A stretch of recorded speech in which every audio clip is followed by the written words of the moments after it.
Hello, my fellow burnt pre-war comics. I'm Mr. Church. Today I've got some amazing news for you from the PTS, which was updated today, and that is this.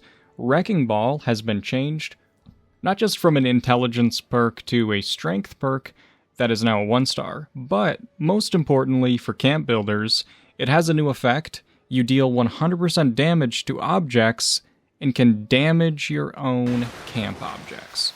So this has massive implications for those who build. I know a lot of us who have been building for a long time, you'll understand the implications immediately, but for those who don't know, there are a lot of tools that we use to build more complicated structures, to try to merge things together, to get things to sit closer together, and a lot of us have been using the flamethrower trap to destroy our camp objects for a long time. This does have limitations. Some items are really small and they're hard to get the flames to actually hit it.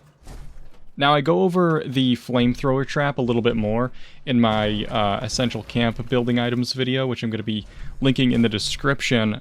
Not only does this make everything a lot easier to break, it means that you don't have to constantly be trying to get a flamethrower to sit in the right orientation. There are items that are just so annoying to destroy, and this is going to make building a lot quicker using the techniques that we use. Now, this is actually a huge W, and for those in the dev team that made this change happen, I am actually very impressed and grateful, because it means that you're paying attention to the building community and stuff that we're doing, and you're trying to make it easier for us, and I do appreciate it.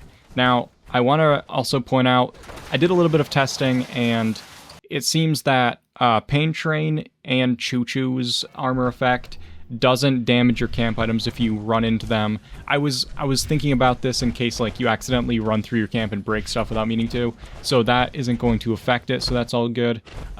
Grenades will blow stuff up and whatnot.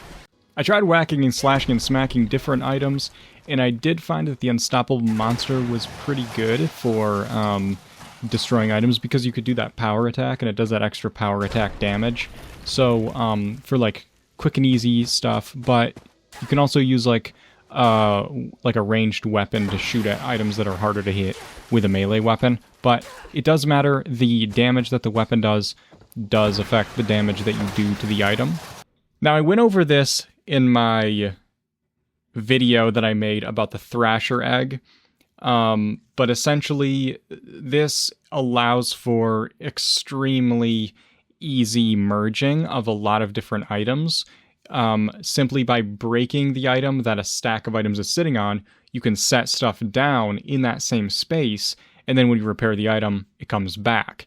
And this has been a technique that you could use whether you had the Thrasher egg or not, but I talked about in that video how much easier the Thrasher egg made that method.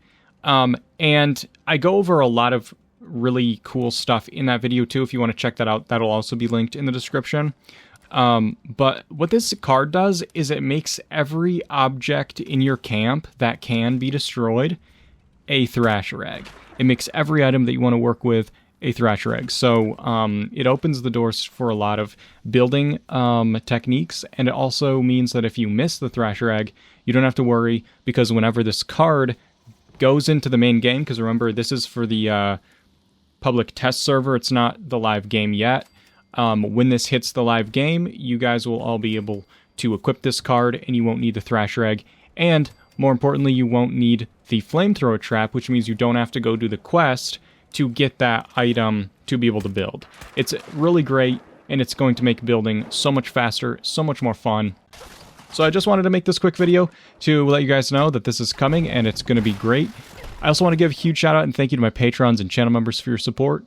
I really do appreciate that, and I do post exclusive content to my Patreon. If you're interested in joining me in that way, the link for that will be in the description.